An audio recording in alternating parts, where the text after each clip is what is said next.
Our next speaker is Dr. Tina Kyrkander. Close, miles away? Miles away. I'm doing my best, honest. And she's going to talk to us about invasive weed management in Scandinavia, particularly Sweden. Again, I'll let you read your biography yourselves, but if you'd like to come up and join me on stage. But just before I do introduce you, I used to go on holiday and bore everybody around me by taking photographs of damp walls and fungus and bugs and building sites. Now I go around taking pictures of building sites and fungus and bugs and eucalypts in northern Spain and Japanese knotweed in Brittany and bamboo in Portugal, and I don't even know what my kids look like anymore. So this is not a problem that's unique to us. So please, Tina. Thank you. Yes, I have my microphone here because I move a lot. Thanks very much for inviting me. I'm a limnologist and I'm specialized in water plants. I run a small company with about 10 biologists. And in 2009, I got a phone call. A man, he called and he said, you know, I got huge problems with fringed water lily. Can you help me? Can you help me to tell me how to remove it? I just said, no, I can't. I had no idea how to remove it. Sorry. And we started to look into this, and we realized that no one in Sweden knew how to remove this, or really any other invasive plant either, because no one was really working with this by that time in 2009. Lots of things have happened since then, and I'm going to talk about these 3 species. I couldn't help myself but writing it in Swedish. You see here from below, skunkalla, sjögull, and how would you pronounce that? The top one, the Japanese knotweed. Park slide, yes. How many times have I heard that question? Why on earth do you call it park slide? We don't. It's park knotweed if you translate it. So there's that. Tell all your friends, please.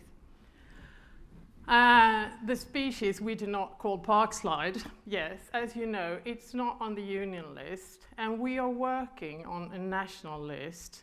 But before we have that list, Japanese knotweed is not regulated at all. We have no regulations concerning Japanese knotweed today. But still, I say that it's the worst species on land. And why do I say that? How many of you were here in 2019? Yeah, quite a few. Do you remember that we were talking about different countries and how we see the problems with Japanese knotweed differently? We had that discussion then, and I got the questions, do you consider Japanese knotweed to be a problem in Sweden? And I said, I do, but no one else does. No, we do not consider it to be a problem. Not at all. After that, I got a phone call, a reporter, she said, you know, I want to make a piece about Japanese knotweed. And can I ask you a few questions? Can I interview you? And I said, yes, you can do that, but really be careful.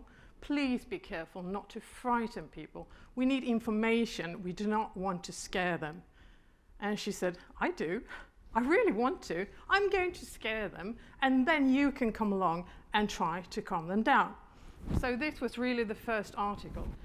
And he says, the nightmare plant is spreading over the country. It's like the alien movies.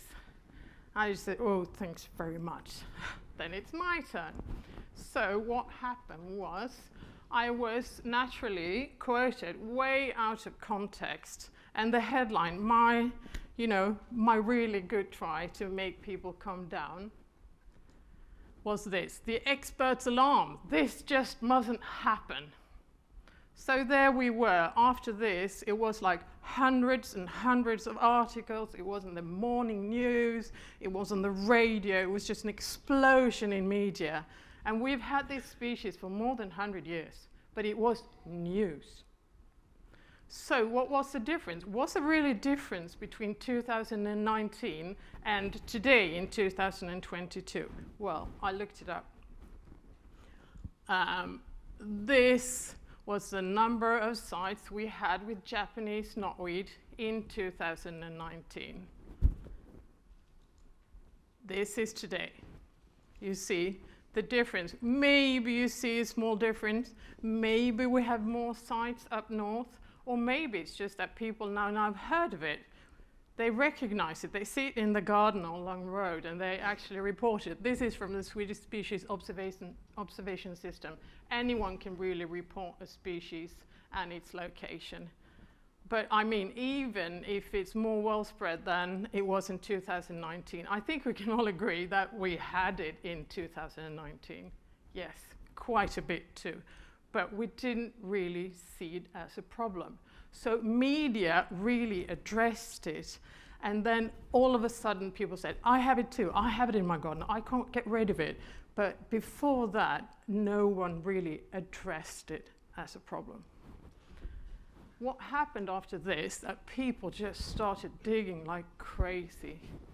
Everywhere, you know, we got so many assignments and requests, and I came to sites they wanted to excavate. And you know about the 7-meter rule? Yes, you've used it, kind of. I came to a site and said, do you know, you need to dig 7 meters down. I said, no, you don't. We are not going to do that, please. So it went crazy for a couple of years. Now we can see that it's leveling out. Now we don't get as many requests. People are a bit more come down, but what's really happening is that companies now do it themselves. They try to get the correct information, and since it's not regulated at all, anyone can really remove it and excavate. So that's what we see now. And when it comes to private landowners, well, the tradition is that you really fix it yourself. You don't ask for help, but people still try to get the right, correct information. So that's Japanese knotweed today. I'm also going to talk about fringed water lily. This species is not on the union list either, but it probably be on the national list, and then we can regulate it. I, as a limnologist, would say this is absolutely the worst species in water, in fresh water. But I don't think that you have the same kind of problems, but maybe you have it with other water plants. So since you don't know about it, this is a bit about background. It's from the buckbeam family, Maniantaceae. It's native to East Asia and the Mediterranean, and that's the reason why you cannot have it on the union list, because it's native in parts of Europe. It's got yellow flowers and floating hearts, but you can, since it's got fringed flowers, you can separate it from the yellow water lily quite easily. It was introduced to Sweden by a biologist because he thought that by planting this, he could increase the population of fish. So actually, he made notes about it. Well, I planted it, it's grown really well, it's growing a bit too well. Oh, I can't get rid of it. So that's actually where the problem started. It mostly spreads vegetatively, and it grows in extremely dense mats, and that's where we have a problem. You can't go through it with a boat, you can't swim, you can't do anything once you have it, because it grows so extremely dense. We have it in 19 separate water systems in Sweden, and once it is in a water system, obviously it can spread naturally, but we have been able to prove that in all these 19 separate systems, someone has actually planted it there. So that's how it spread, really. This is an example. This is where it was first planted in Lake Väringen, and it's connected to our third biggest lake. It's a huge lake. This is just the western part of it, Lake Mälaren, and it goes all the way to Stockholm. It was planted there, and after a while they thought that it looked like it was a problem because it was growing so dense close to a factory. So they said, well, let's harvest it. It was the most commonly used method in Sweden when you had problems with French water lily. So they started harvesting it, and this is what happened. You see the trend? Yes, we got heaps more because they were just spreading it. After a while, they needed to drench closer to Mälaren because it was too shallow. They wanted to make the stream, the boats needed to get in, so they drenched it. And this happened. So after a while, we got this situation in Lake Mälaren. So you can see it's a massive problem with these dense mats, and it's because they used the wrong method, really. This is what it looks like. You can see the dense mats, and you can really separate them if you compare it to the yellow water lily, because the mats are so much denser. What you see is actually rocks. The small gaps is rocks because it's growing so extremely dense. And the stands are really round, and you can see that they've grown into each other here. So we tried several methods, and just to be able to prove that harvesting was maybe not a good idea to get rid of the plant, we tried that too. We could see that, yeah, it didn't flower and it wasn't as dense, but the risk of spreading it was so high, so this is really not a good method for it. But what we experienced was to cover it on the surface, and this was actually a really good method. You could do that on quite large areas, and it wasn't that hard to do it because we use 3 times 3 big squares of aluminum frames. We cover them to exclude the light, and you can actually walk on these. You could put them together or take them apart in really simple ways. So this has actually been quite good to eradicate this kind of species. So the principle is just to exclude the light. It takes about 7 months, and then you can remove it. And since it's only 3 times 3 meters, it's fairly easy to pick them up. They're not too heavy. You can put them on a truck and, you know, take them to another water system if you need. So this has been really good, actually. Yes. The last one, it's the skunk cabbage. This is on the union list, so thereby it is regulated. And it's also quite easily to eradicate. So this is like, well, we got that one, thank you. Of course, we got heaps of it anyway, as you can see. But since it's regulated, we now have to do something about it. So it's really starting up nicely, and we've been doing it for a couple of years. You know, it's both voluntarily and landowners doing it, city councils, etc. And what methods to use all depends on where it's located, really. Because if it's really far from a road or far from a house, you need to choose a method that's, well, that you can really handle.